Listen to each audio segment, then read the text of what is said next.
My guest today in the Nimataion is Jeffrey Kripal, and together we are spinning a yarn. Jeffrey, it's great to see you again. Thanks for having me. It's a pleasure to be here. Yeah.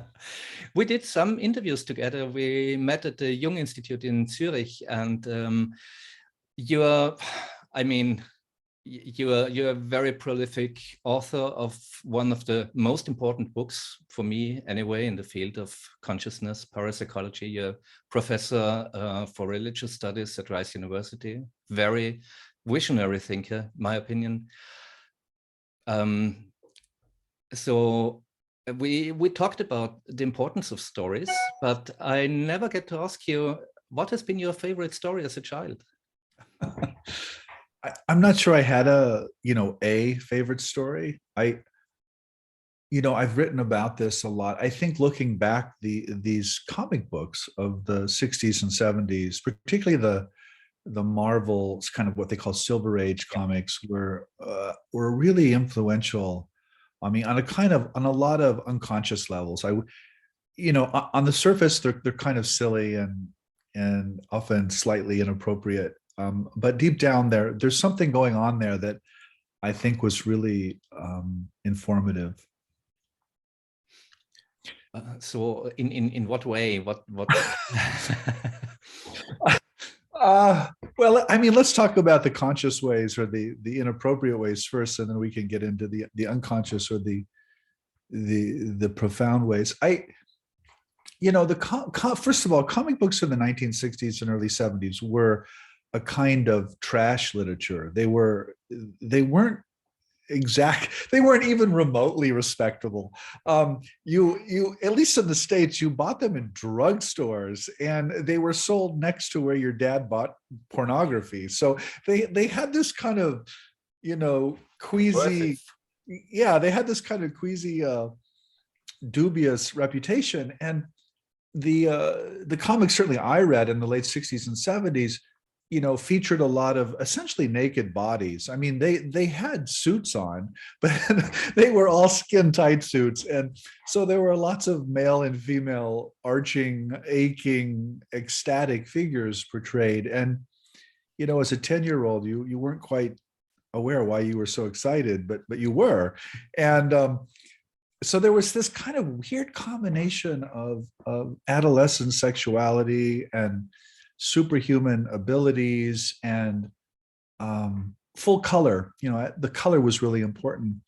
And at the back of the comics, this is one of my real obsessions, were all of these crazy ads for all this completely unbelievable stuff.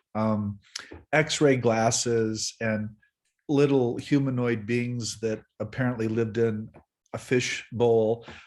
Turned out they were dried shrimp, but I didn't know I didn't care. I mean, they were little mermaid people to me. And I also remember buying these actual Chinese throwing stars. They were about this big, and they were stamped out of metal. And some guy in some garage, it had to be a guy, some guy in some garage was selling deadly weapons to basically 10-year-olds.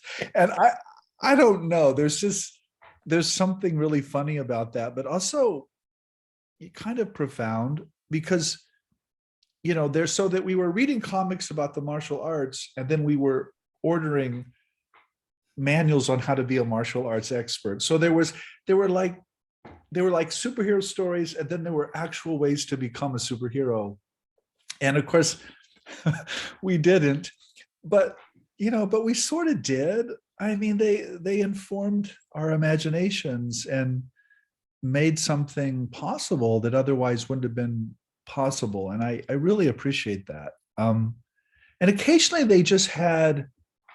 they were almost prescient. I have a comic here I wanted to show you. It's actually from 1960. It's not a comic book I read as a kid. It's a comic I found later. But let me show it to you. Yeah. It's not a comic anybody's heard of, probably, Rip Hunter, Time Traveler, but it portrays in almost perfect form this thesis that the religions have something to do with extraterrestrials. And if you look up in this corner, it actually says Superman National Comic. So there's this notion of the superhuman. There's this essentially this alien hypothesis going on the cover, and of course, all of it's framed as fiction, as kind of unbelievable schlock. But you know, we were kids, and it seeped in, and you know, It so I think finds a it's all way into the really, culture and to like trying to get into your subconscious and open it to other possibilities. Mhm. Oh, it did. There's no question. And it wasn't even unconscious. I mean, my brother and I, we ordered every bodybuilding and martial arts manual you can imagine. I mean, and we would, you know, pump dumbbells to our arms turn blue. You know, I mean, we were trying to become superhuman. There is no question about it. None whatsoever. And of course, it didn't matter if we succeeded or not. The dream was there. The vision was there. Yeah, yeah. And I mean, fast forward to today, you've written several books about fiction and superhero comics. And I mean, Mutants and Mystics, that was just a revelation to me. And Yeah, you're studying the superhumanities. You're yeah. a spokesperson for them, you could say.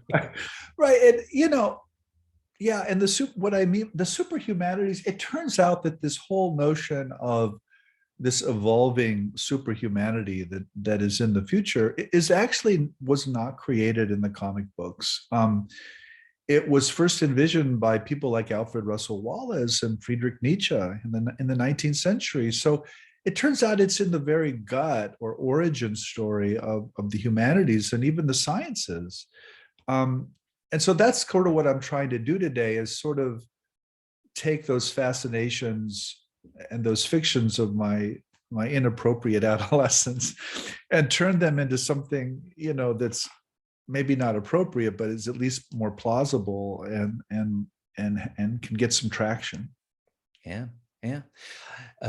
You've mentioned the Silver Age. To my knowledge, that's where all this time travel stuff got really big in comics, and multiple realities and all things that are common tropes in TV series today. But it was then that they came into culture. Well, yeah, I mean, the Silver Age is generally located around 1960 to 1975. That's generally what historians refer to as the Silver Age. The age before that was the Golden Age. And the age after that's the Bronze Age. I mean, it's just a way of ordering the history. The time travel stuff and the hyperdimensionality stuff is certainly in science fiction before that, but it becomes really prominent in that period, partly, by the way, through psychedelics. And you know, figures like Doctor Strange in the late 60s, I mean, it was a psychedelic comic through and through. There was no, I mean, we didn't know that as kids, by the way. I was completely clueless. But I mean, looking at it now, it's like, oh my God, these guys were on LSD. There's no question about it. Obvious, yeah. But again, we didn't know that, as at least I didn't know that in Nebraska as a 10-year-old. But yeah, absolutely. So the whole counterculture and the whole rock and roll scene and the civil rights movement and the women's movement, all of these things that were bursting forward in the 60s enter the comics, and particularly Marvel, by the way. Marvel comics were different than DC comics. Marvel comics, the superheroes were all doubting themselves and making fun of themselves. They had a kind of reflexivity, as I would say today, that, you know, Superman and Batman, they were much more kind of just, you know, they were kind of blocks, where Spider-Man and like the Incredible Hulk was always fighting the US Army, and Spider-Man was just this confused kid from New York City, and they were from actual places. That was the other thing that was, I think, was striking just looking back on it. So have you got any idea how comic books or superhero stories, because there are these big movies now, Marvel Studios and so on. How superhero stories are now propelling us forward, and what that would or could look like? So I think we're kind of tired of them, to be really honest. I think the genre's worn out. And, I talk to filmmakers occasionally, and the question I always have for them is, can you please make a movie about the paranormal that doesn't involve spandex or things blowing up? And their answer to me is usually no. And I'm like, well, why not? And they're like, well, we know what works and what makes money, and we're not, and the studios aren't gonna take a bet on something else. But I really think we need something else now. And that's what I think. We need some new subversive formats or stories that prepare the way for a new future. Yeah, I personally think what we need now is film that is not fiction, that is trying to tell people's actual stories and what really happened to them. Because I think reality is as strange as fiction, to use the overworn phrase. I mean, I think fiction is based on reality, and all these superhero stories are based on actual human abilities. And if we could tell these stories in a way that doesn't give the viewer an out, don't let them think this is just entertainment or fiction. Don't give them that out, because that out is how we dismiss this. And so there's the place for that. Don't get me wrong. I mean, I love a good story and love to be entertained too, but there's also a place for, no, this really happened, and this is really a human capacity, and we don't understand it, but let's try to come to some understanding together. I think is a really useful and really kind of radical move. I don't see people doing that now. I don't see filmmakers doing that. They're just making one darn CGI movie after another, and it's like, okay, but we've seen that, yawn. Yeah. Very well put. Let's bring it into reality. Mm-hmm. As you did with your books, Changed in a Flash, for example. Tried. So your website and your books listed in the show notes below. Thank you so much for this conversation, Jeff. Pleasure as always. And Bernard, let me just do a call out to the conference, if that's okay. Yes, of course.